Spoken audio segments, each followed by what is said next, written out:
Hola, hola. Buenos días a todos. Muchísimas gracias a quienes ya están aquí y a las personas que están visitando la librería, pues las invitamos a unirse. El día de hoy damos por inaugurado este tercer encuentro de partículas del Gran Colisionador de Textos Especulativos. Es un honor para nosotros volver a ser pues recibidos aquí en esta librería que queremos mucho, la librería del Fondo de Cultura Económica, Guillermo Tobar de Teresa. Aquí empezó nuestro taller literario y aquí seguimos como cada año en este evento que tiene como objetivo un poco celebrar que seguimos en actividades, que nuestro taller, el Gran Colisionador de Textos Especulativos, sigue creciendo como comunidad, pero también que sigue fomentando la divulgación de estos géneros que tanto nos gustan y que tanto nos apasionan. Entonces, para dar inicio, abrimos con una actividad bien padre y tengo de mi lado a Marta Camacho, que en este caso nos va a hacer el honor de inaugurar este evento. Denle un aplauso, por favor.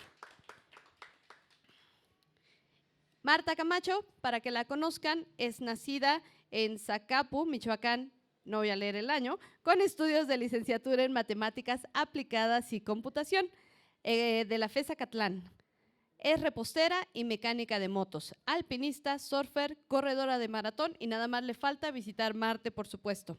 Ganó el Premio Nacional de Cuento Efraín Huerta en 1991, ha publicado en Isaac Asimov, Ciencia Ficción en Español, más de 8 cuentos, en Alfa Eridiani, en homenaje a David Bowie, Anapoyesis, Espejo Humeante, Colectivero, y dentro de la comunidad fanficker resulta que Marta Camacho es una figura importante. Entonces, justamente la charla que nos va a brindar el día de hoy se llama Reflexión sobre la producción del fanfic de ciencia ficción en Latinoamérica. Un aplauso, por favor, a Marta y le cedo la palabra.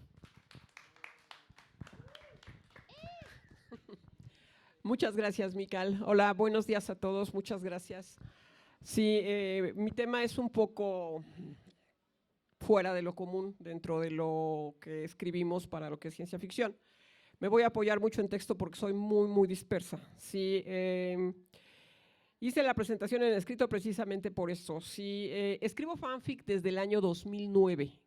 Cuando mi editora, o sea, tuve dos observaciones de parte de mi antigua editora en Asimov, la escritora Blanca Mart, y Koji, uno de los correctores de estilo, que me dijeron que no tenía tensión dramática. Y resulta que había un grupo de españoles que estaban haciendo fanfiction en una página que ya no existe, que se llama Escribe Ya. Sí. Digo, por si alguno llegó a conocerla muy joven, sí, en esa página fue en la que empezamos. Y yo empecé escribiendo dentro de lo que era el fandom de Bleach. Y curiosamente, sin querer, todos mis fanfics siempre fueron tendientes hacia la ciencia ficción. Y lo que ocurrió fue que en un momento dado empezamos a generar un grupo de argentinas, colombianas, peruanas, que todas escribían específicamente dentro del fandom de Bleach de ciencia ficción. En un momento dado ya fue cuando retomé mis orígenes trekkies. Yo he sido trekkie desde que nací, yo creo. Entré al fandom de Star Trek y ese ya ese ya está encuadrado dentro de lo que es la ciencia ficción. No es necesario moverse hacia ningún lado, ¿sí? Hay algunos pocos universos alternos que ocurren en la Tierra, pero el 90% son problemas de ética, de filosofía, y además soy speaker.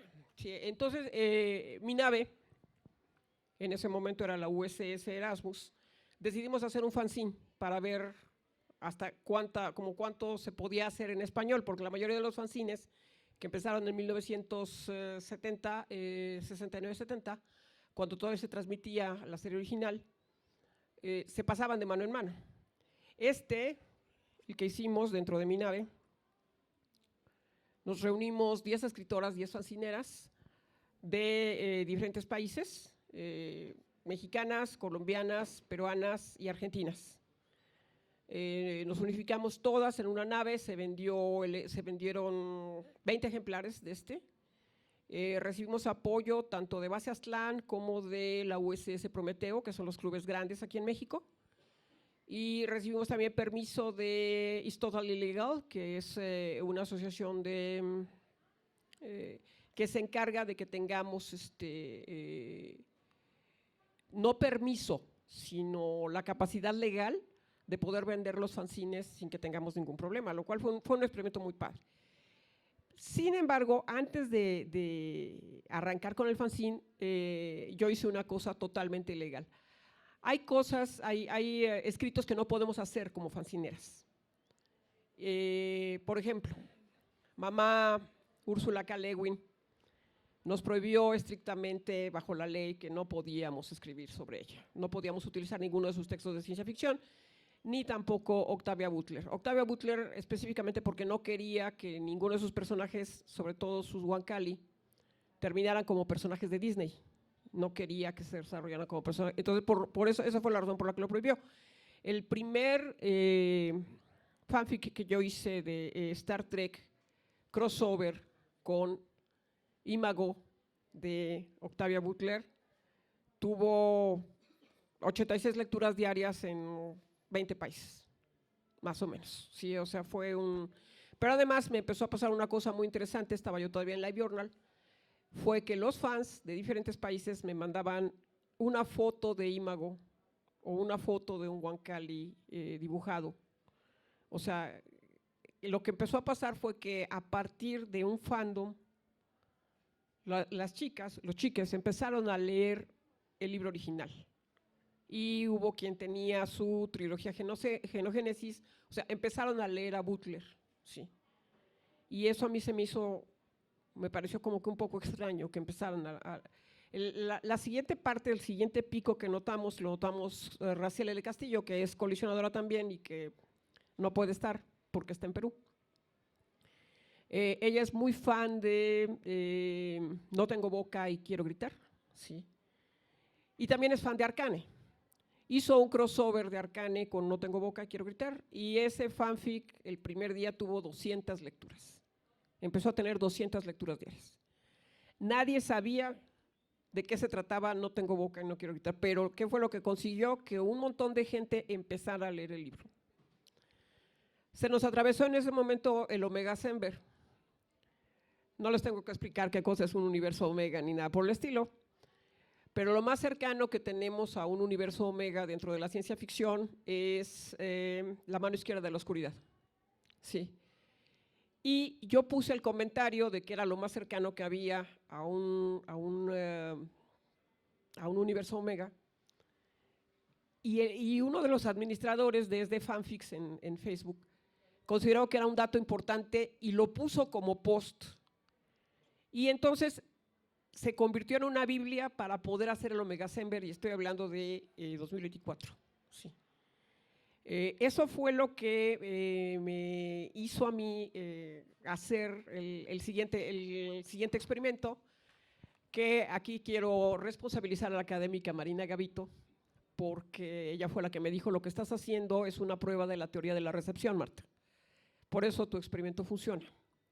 Tomé 5 cuentos de ciencia ficción mexicanos, reconocidos, premiados algunos, y los hice fanfic. Los subí a la O3 dentro de la etiqueta de trabajos originales, y lo que esperé en un momento dado fue que hubiera 2 o 3 lecturas por semana. El primer día, con el primer fanfic de Sor Irinea y la Nahuálida Zarpa Brava, tuvo 60 lecturas, lo cual fue una cosa que nos fue así como no es posible, o sea, no puede ser. Comencé a subir uno diario a partir del 8 de diciembre y fueron aumentando progresivamente hasta lograr subir 6. En este momento me faltan 3 candidatos, uno de ellos es de Mical García. Sí, y llegamos a… ¿Qué fue lo más sorprendente de esto? Los primeros fans que leyeron los fanfics no fueron gente que hablara español. La primera comunicación fue con los norteamericanos, que lo estaban leyendo en traductor, que esa es como una forma de homenaje que existe mucho en el fanfiction, que no entiendo chino, pero me han dicho que tu fanfic es muy bueno, entonces lo voy a leer. ¿Qué fue lo que nos pidieron los norteamericanos? ¿Dónde tienen las ligas en inglés para Sor Irinea y la Nahualidad Zarpa Brava? Y por supuesto que no existe, ¿sí? Bueno, ¿dónde está el libro en línea? ¿Cómo lo compro en línea? ¿Cómo lo descargo en Kindle? No importa que lo lea en traductor. O sea, había una solicitud para leer a Krishna. Siguiente fanfic, Ratón Astronauta Salva al Mundo, de Ram. No perteneces a Dios, crossover con la comunidad de Sleep Token, que es una banda. Y lo que sucedió fue que la gente de Sleep Token inmediatamente pidió, tienen un Discord, ¿cómo conseguimos el libro? ¿Dónde está en inglés? ¿Dónde está el cuento en inglés? O sea, no tenía yo manera de responderles, ¿sí? Y los siguientes fans que se presentaron fueron los fans rusos, ¿sí? ¿Por qué? Yo ya había, dentro del fandom de Firewall, de Peter Watts, Blindside y sus vampiros espaciales, la mayoría del fandom es ruso. La mayoría de los lectores es ruso. Entonces yo fui la primera en hacer un fanfic en español, Estocolmo. Y los primeros reviews que tuve, los primeros comments, fueron de rusos. ¿Qué ocurrió? En la segunda población que pidió, necesitamos leer tus fanfics en otro idioma que no sea español, pero los tienes que… fueron precisamente los rusos. Queremos leer ciencia ficción mexicana, la ciencia ficción mexicana en los originales que subiste, para poder entender de qué se trata el fanfic, ¿sí? O sea, empecé yo a recibir PMs, es decir, mensajes, aparte de los comments, que sí me quedé, o sea, ¿qué está pasando aquí? Sí. El siguiente cuento, Necesidad de Intervención, del cuento Onirobionte de Víctor Parra Avellaneda. Sí. Fue la misma situación. Explícanos, ¿qué se trata? Entonces, en un momento dado yo no puedo explicar, no puedo hacer spoiler de qué trata el cuento, pero el experimento se empezó a mover, empezó a subir cifras muy rápido hablando de cuentos originales. Y en ese momento, tanto Marina como Raciel me dijeron, ¿por qué no lo metes a otra página de fanfiction? Lo que hice fue pasarlo precisamente a Wattpad, que es el honorable basurero de todos los fanfiqueros, donde precisamente uno no debe publicar, y no se movió a la misma velocidad, 16 lecturas diarias, pero, y eso sí fue muy interesante, hay 694 cuentos en español a partir de 2025 que están titulados como ciencia ficción dura. La colección de fanfics entró en el lugar, no sé, 500 y algo, ¿no? O sea, ahorita va en el lugar 149. Subió y ya tiene como 3 o 4 estrellas y sí, fue como, ¿qué está pasando? O sea, no estamos hablando de un fandom que sea mainstream, no estamos hablando de cuentos conocidos, no estamos hablando de personajes conocidos, ¿no? Me dijo sesgos. Marta, eres una fanficker conocida, estás en la lista de los mejores fics desde LiveJournal, estás reconocida por LiveJournal, por AO3, por Amor Yaoi, por Adult Fanfiction cuando todavía existía, o sea, tienes cierta serie de reconocimientos. Cualquier cosa que suba Fantasma Lineal lo van a leer, no importa lo que subas, ¿sí? Que ese es un reproche que ya me habían hecho antes, de que lo que tienes son fans y si subes basura, van a leer tu basura, ¿sí? O sea, y tuve que contestar, es mi basura y no te importa. Sí, que es un ataque que, y además ya saben quién fue.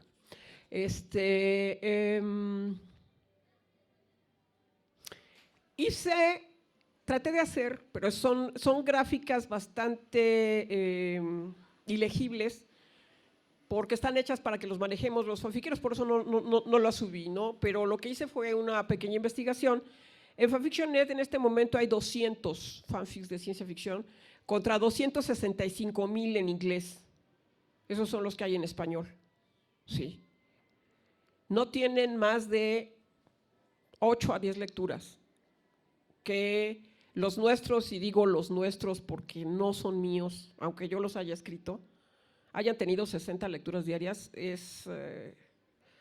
refleja algo, sí, o sea, definitivamente refleja algo. Para mí, personalmente, lo que refleja es la necesidad verdadera de leer ciencia ficción. Y eso por un lado. Y por otro lado, que no tenemos suficiente difusión.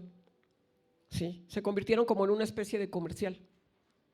¿Sí? Como, ¿qué otra obra hay de este escritor? Esto me gustó, ¿qué puedes explicarme? ¿Cómo puedo llegar a los libros de él? ¿Sí? O de ella. Ay, a ver, ¿dónde está? Sí, porque lo que no quiero es perderme. 123, 227. ¿Qué fue lo que encontré como conclusión? Difundir un original a partir de un fanfic funciona. ¿Por qué funciona? No sabemos, pero funciona. ¿Sí? Para mí fue muy impresionante recibir preguntas: ¿quién es este autor? ¿Por qué no lo conocemos? ¿Por qué no hay un ranking de ciencia ficción en serio que los mexicanos estén publicando? ¿Por qué no hay algo así como la Asociación Norteamericana de Escritores o como la ALCIF que lo publique? ¿Cuándo van a tener una comunidad donde nosotros nos podamos anotar para poder saber cuál es el siguiente bestseller mexicano y poder descargarlo? Y yo no tenía respuestas y la realidad es que no las tengo. No las tengo. Sí. Cuando nosotros hicimos este fanzine,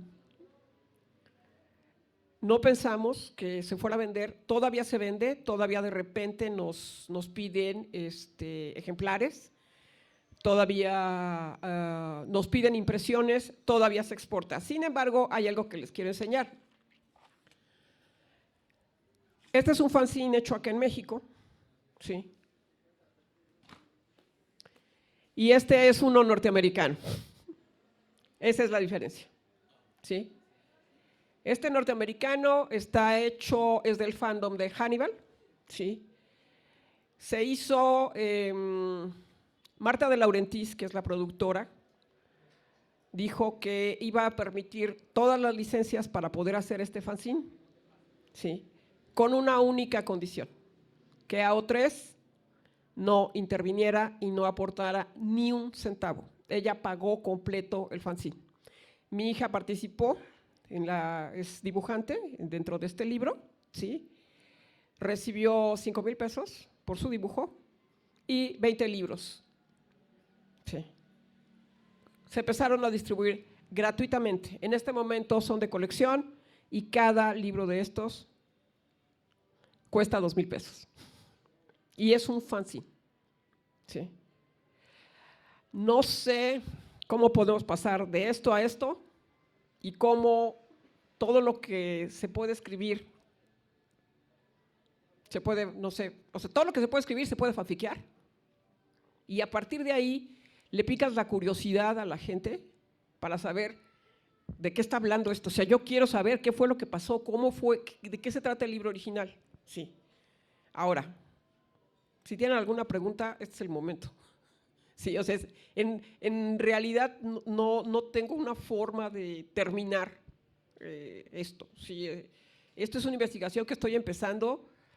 En un momento dado, cuando Raciel y yo nos dimos cuenta de lo que estaba pasando, porque ella también empezó a recibir preguntas, o sea, ¿dónde consigo No tengo boca y quiero gritar? ¿De qué se trata el libro? ¿Dónde consigo La mano izquierda de la oscuridad? ¿Cómo puedo descargarlo? ¿Cómo podemos hacerle para hacer un fanfic de ese libro sin que tengamos problema con la gente de Leggin? Sí. ¿Qué ocurrió?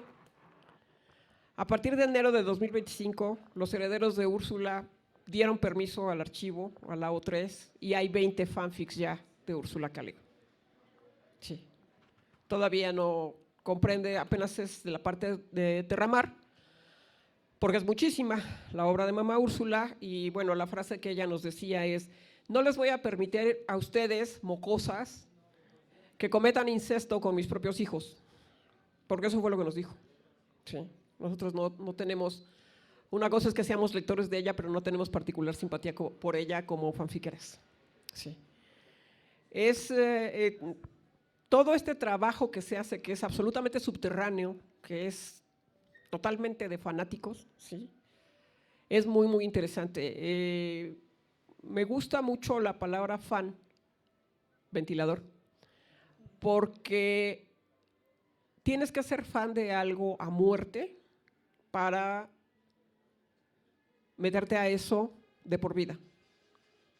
Empiezas como fan de escribir, empiezas como fan de la biología, juntando sapos, empiezas como fan de la música y te conviertes en músico profesional, empiezas como fan de la física y terminas escribiendo ciencia ficción, empiezas como fan de escribir y terminas escribiendo. No importa que no sea esa tu… ¿sí? ¿Por qué? Porque Huygens no era astrónomo, le gustaban los microscopios, pero él fue el primero que dijo hay vida en Júpiter. ¿Por qué? Pues porque era fanático de creer esas cosas. ¿Sí? Entonces te vas con una hilera de gente y resulta que es muy divertido ser fan. ¿Sí? Y ya.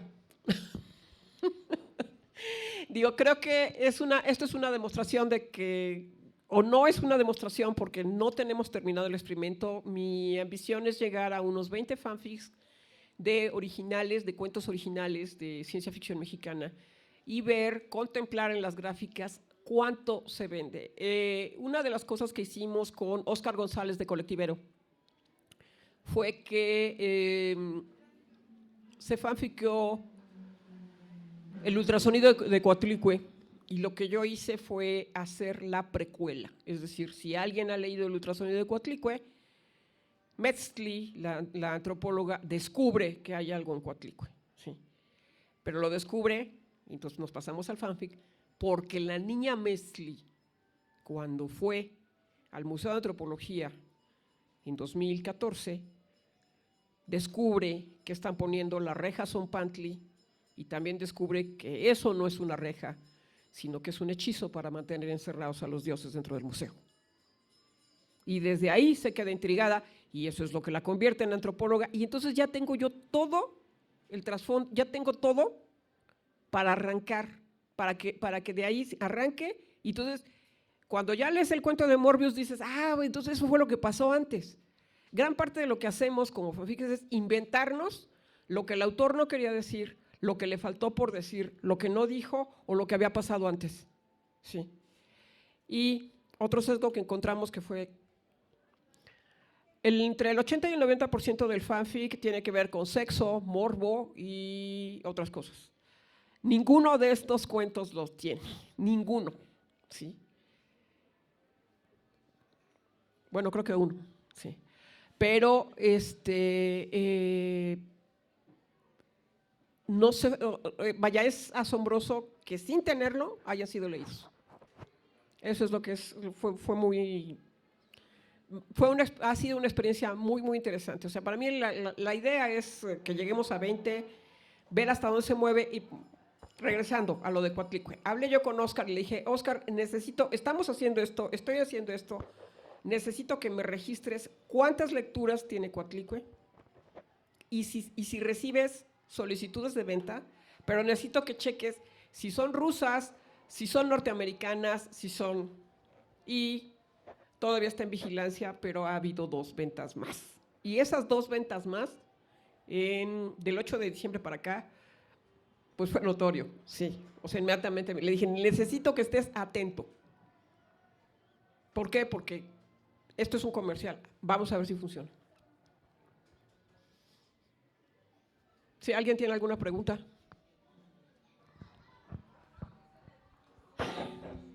Bueno. Ahí está. A ver. Bueno, ahí está. Querida capitán, pues como experta en este mundo del fanfic, ¿cuál dirías que es el tropo que gusta más dentro de los textos que se han redactado, en los que tú has participado? ¿Cuál es el tropo que más gusta? Mira. Bueno. ¿Ya me escuchan? Sí. Ok. Hasta ahorita, el que yo vi que más gustó, pero creo que tiene que ver con el hecho de que está relacionado con la banda, fue el de Ratón Astronauta. ¿Sí? ¿Por qué el de Ratón Astronauta?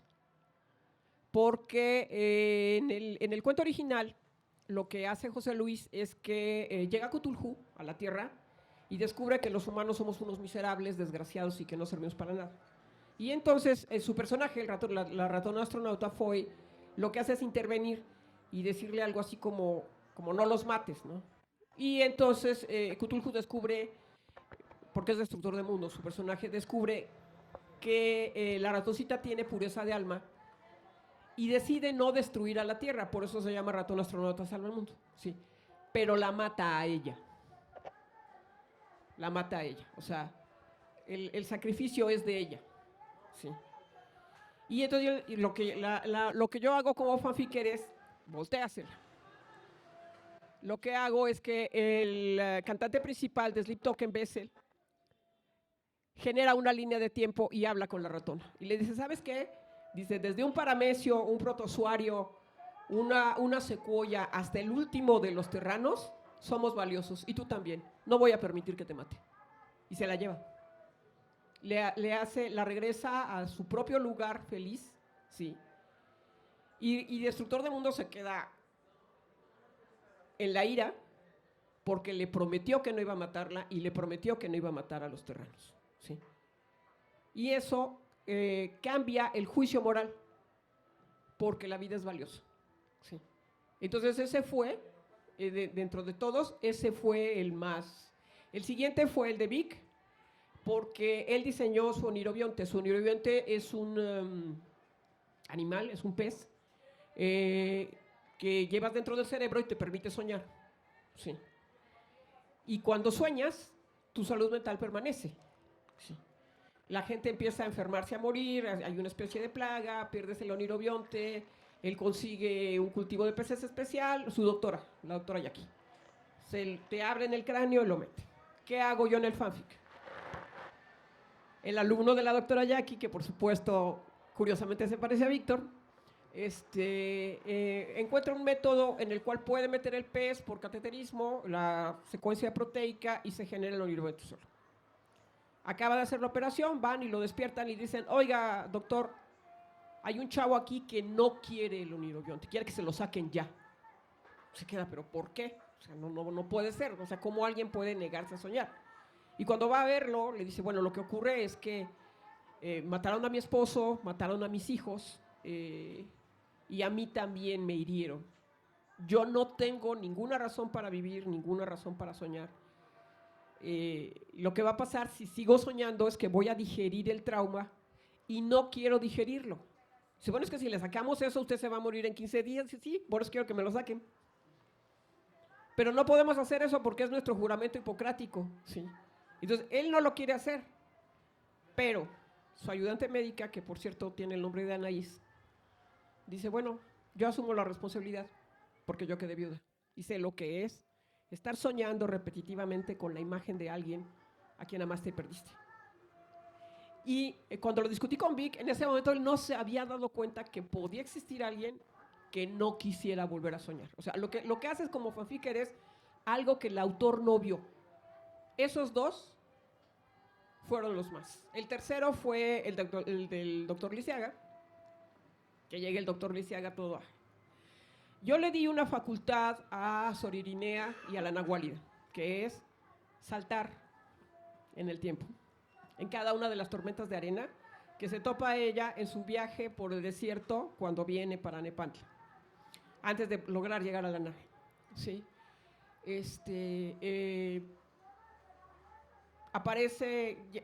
Llega el doctor Lisiaga y trae las ampolletas que le acaban de dar al Instituto Pasteur, acaba de llegar el de Francia, acaba de llegar de Veracruz, y suena el teléfono en su casa, en Tacubaya. Y sale Chona, la nana, y le dice, doctor, o sea, está sonando el teléfono, ya había teléfono aquí en México, es el presidente. Contesta, ¿no? Así como que quiere don Porfirio. Y cuando él regresa a la sala, se da cuenta de que Sor Irinea está tomando chocolate junto con Chona y con su hija y churros, y la Nahuálida está ahí tirada en la chimenea, ¿no? Y se queda, Sor Madre Irinea, ¿qué está haciendo aquí? Dice, pues es que la traigo herida. Y se da cuenta que la Nahuálida trae herida una de las pezuñas, la ranilla de la pezuña. Si llévela al colegio militar, dice, no, dice, porque dice, yo no soy médico de caballos. Dice, no, dice, yo sé, dice, pero necesito que la traten con delicadeza, doctor, por favor. Dice, bueno, dice, a ver, tráiganme todo, no me va a morder. Dice, no lo va a morder, o sea, pero necesito que la cure. Ah, bueno, está bien. Y en lo que están los churros y el chocolate, Sor Irinea le dice al doctor Liceaga, dice, lo veo muy preocupado. Dice, sí, dice, hay una epidemia de peste, yo no soy funcionario de salud. Y el presidente quiere que arregle la epidemia de peste que acaba de soltarse en Sonora y Baja California. Pero Sor Irinea viene del futuro. Entonces le dice, mire doctor, vamos a hacer esto.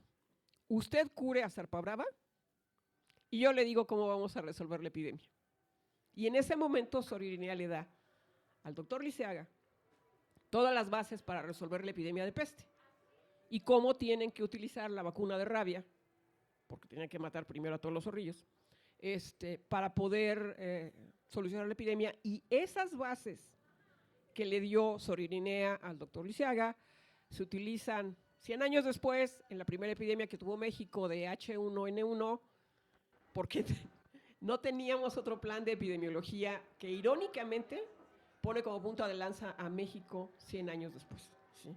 Cuando le mandé ese FIC a Krishna, no nada más le dio mucha risa, sino que también me dijo, ¿sabes qué, capitán? Mis personajes te estaban buscando, pero me encontraron a mí. Me encontraron a mí primero. Fue muy padre. Sí. Perdón, ya, fue mucho. Pero eso te da más o menos una idea. Si alguien más tiene preguntas. Yo tengo una pregunta. Sí, claro que sí. Dos. Una muy sencilla. Yo cuando entré, te conocí, Ajá. no tenía ni idea de qué era el fanfic. Ajá. Creo que no es un término muy común que la gente conozca. Sí, estaría claro. bien que lo explicaras un poquito, aunque sea por encimita. Sí. Y dos, varias veces que he platicado contigo, pareciera que hasta tienes un método para escribir fanfics. Sí. Que ahorita nomás nos lo estás platicando por encimita. Ese sí, si te quieres clavar, yo creo que es muy valioso que hables de él. Bueno, ¿qué cosa es un fanfic? Un fanfic es un texto que se hace a partir de otro. A partir de otro, ¿sí? Damián escribió Los ritos funerarios de las partículas. Hace su poema, hace su cuento, pero yo siento que le faltó algo. A mí me falta de dónde salieron esas partículas, de qué planeta vienen, por qué salieron del corazón de cierto sol. Entonces yo voy y escribo esa parte, lo hago como admirador. Eso es precisamente un fanfic. Sí, de eso es precisamente de lo que se trata. Otro cuento, por ejemplo, La cresta pufutea de Mickey. Su personaje con la cresta, que tiene rasgos muy cómicos, muy graciosos. El día que estuvimos haciendo galletas nos dimos cuenta, Anita y yo. Le falta algo. Es absolutamente independiente, ella decide sobre su propia vida. ¿Qué pasaría si hubiera una tribu que ordena cómo debe vivir ella? ¿Qué reglas se está rompiendo? Y entonces eso vas y lo escribes. Eso es un fanfic. Eso es un fanfic, sí. ¿Cuál es el método que utilizas? No hay un método. O sea, no hay un método específico. El principal método es leer, clavarse, leer toda la obra del autor, clavarse hasta que te lo sepas de memoria, hasta que encuentres cuáles son las razones del autor para haber escrito eso, o te identifiques con las razones del autor para haber escrito eso, y entonces encuentras, ah, caray, este güey le faltó esto. ¿Por qué no se fijó en esto? ¿Por qué esto no lo escribió? ¿Por qué esto no lo describió? ¿Por qué aquí esto me falta? Me está diciendo, esta era la historia de una familia feliz que vivía en un castillo, pero no me está diciendo quién hizo el castillo, quién hizo el pastel de la boda para el castillo, y todas esas cosas que él no inventó, que tú sí ves, vas y las escribes. ¿Sí? Ese es precisamente el método. Ese es el método. Te identificas tanto con los personajes, te identificas tanto con la creación de otro autor, que es precisamente lo que te da los elementos para poder crearlo. Pero la condición es que tengas identificación. A veces la identificación no es que te guste, a veces la identificación es hizo esto, los mató a todos, no, pues yo los voy a hacer felices a todos. Sí. Los hizo felices a todos, pues yo los mato a todos. Sí. Eso es lo que haces. ¿Sí? Le pones un punto de vista completamente distinto. Hay autores a los que no les gusta que hagas eso. Hay autores que dicen, son mis personajes, van a bailar como yo digo y el mundo se jode. Sí. Esa es la respuesta que nos dan. Ocurre que muchos autores, sobre todo los norteamericanos, también los franceses y los rusos, se han dado cuenta que si no nos dan licencia a los fans, nadie se entera de lo que escribiste, que en parte el experimento que hice lo demuestra. ¿Sí? Nadie se entera.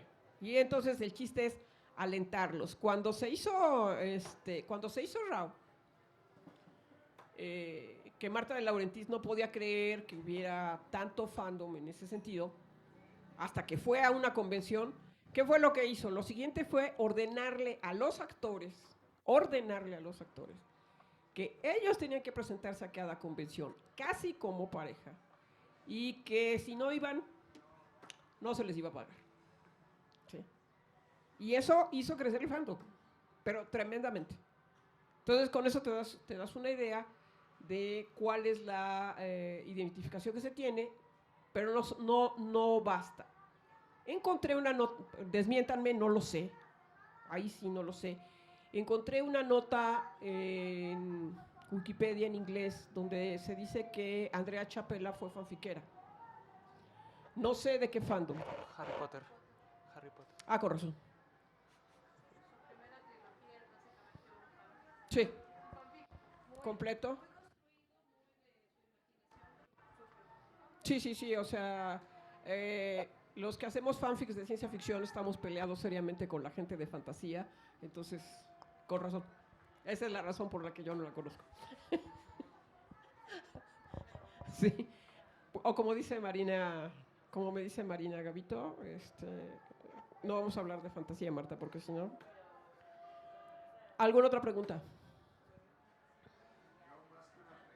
No, sí, a ver. Pero, Venga, Tip. Vente. Bueno, más que desde el lado de la academia, ¿no? Ay, gracias, Tip, porque sí, de academia yo no sé suficiente y quien me estuvo guiando para todo esto fue Marina, ¿eh? Sí. Entonces, bueno, me voy muy rápido, ¿no? Hay un antecedente, obviamente, en la literatura hegemónica, como les encanta llamarla a veces, sobre lo que podría ser el fanfic, ¿no? Tenemos por un lado algunos ejercicios como el palimpsesto o el pastiche, que son pues reescrituras de mitos y demás, que son como prácticas muy socorridas, sobre todo en la microficción. Pero también existe, desde una tradición literaria vieja, por ejemplo, lo que son pues las hagiografías, que son las vidas de los santos básicamente, y por supuesto la tradición de las vidas paralelas. Entonces hay pues muchos tipos de ficciones que se basan en eso precisamente, ¿no? En tomar ficciones ya como establecidas para ampliar esos universos. En la actualidad el fanfic también, en mi experiencia, digo que pues como está como muy atada a ese internet todo caótico de los años 2000, yo por ejemplo me introduje a los fanfics pues obviamente en internet por los foros de mangas y demás, ¿no? De hecho a la fecha, pues yo que sigo siendo como un otaku redomado, sigo por ejemplo leyendo muchos fanfics o viendo muchos fanarts de gente que pues lo que hace es eso, ¿no? O sea, como que toman las franquicias que más aman, que es lo que mencionabas hace rato, las propiedades intelectuales que aman, y pues les dan continuidad, ya sea a partir de historias, pero también hay una variante interesante que es, por ejemplo, lo que le llaman las teorías o el lore, ¿no? También, que es como una forma de darle, como de ir nutriendo, ¿no? Los huecos que quedan en eso. Entonces, pues digo, también es como bien interesante, como conocer de ese lado, para, bueno, digo, no es necesario, ¿no? Pero finalmente le da como un cierto marco más amplio a las personas que, pues, nos gusta como hacer eso, ¿no? Hacer fanfics y eso. Y pues ya, gracias. Muchas gracias, Tip, porque sí, esa es otra de las cosas. Yo no tengo tanto lenguaje literario como ustedes y de repente me quedo sin definiciones. Sí, ahorita dijiste algo importante. Espérame. Debo traerlo en mi acordeón.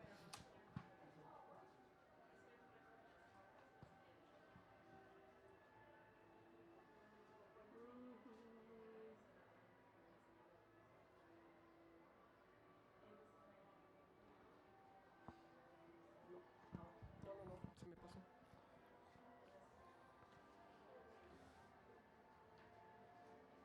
O sea, en todo caso,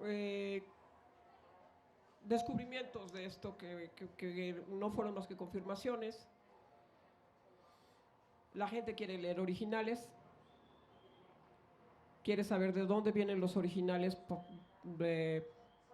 Se hicieron los fanfics, quiere saber dónde puede comprar los originales o cómo los consigue. No hay barrera de idioma, sí. Los primeros lectores fueron norteamericanos, después fueron rusos, después fueron 3 argentinos y después fueron los 6 escritores mexicanos que colaboraron, sí. Los siguientes en la colección van a ser Una cresta pufutea, Los gansos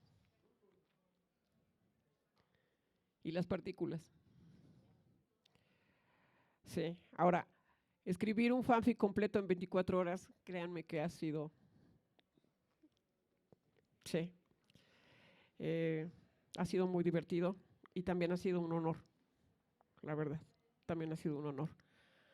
Muchas gracias. Sí, si hay alguna otra pregunta, si hay alguna otra duda, si alguien quiere revisar el material, aquí está. Sí, pero bueno, para ti que no había llegado, el chiste es pasar de esto a esto. ¿Qué pasó, Osvaldo?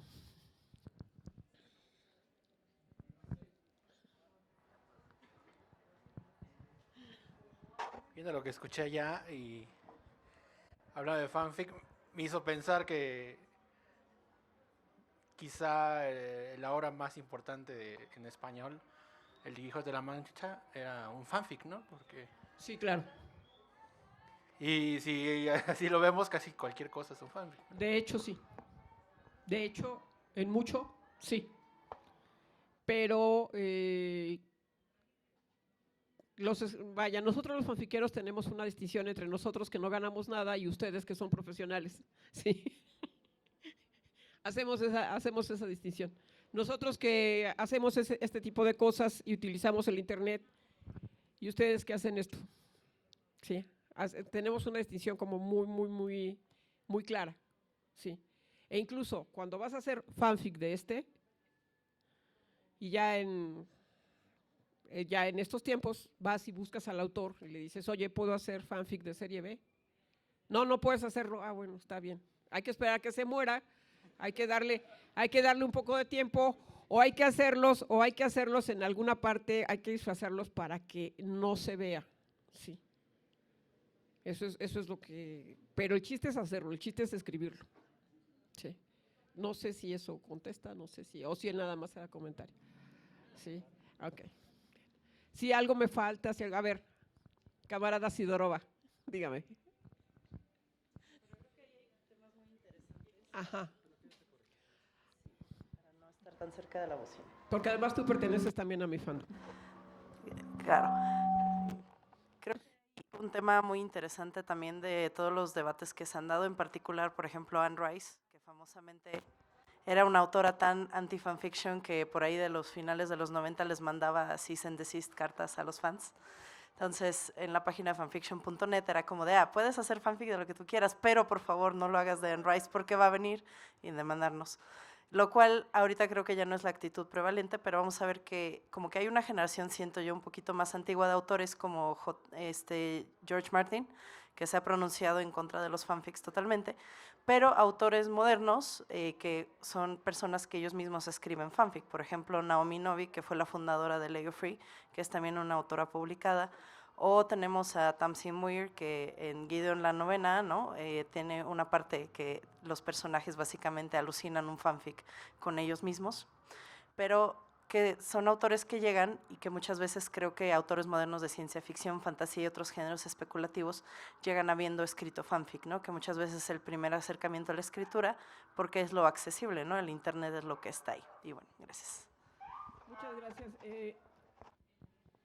Ya se oye.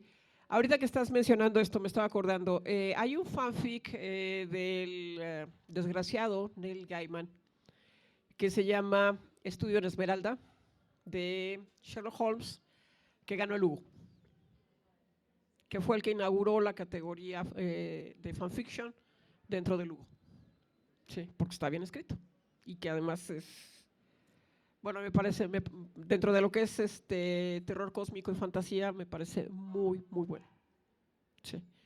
Entonces, tenemos como que un universo muy, muy amplio. Sí, y en realidad lo que yo descubrí, que no sé si es un descubrimiento, no sé para qué puede servir, me siento como Jack Skellington cuando está haciendo sus experimentos de Navidad, es que después de que escribí estas cosas de ciencia ficción utilizando cuentos de ciencia ficción mexicana, en ese momento empezaron a pedir los cuentos. ¿Sí? Así que no sabemos hasta dónde vamos a llegar. Lo que sí, a los autores que ya tengo fanfiqueados, necesito sus traducciones en inglés, necesito sus links para leerlos, así que vayan pensando, por favor. ¿Sí? Muchísimas gracias y ya nos toca presentar a Tim. Muchas gracias, muchas gracias.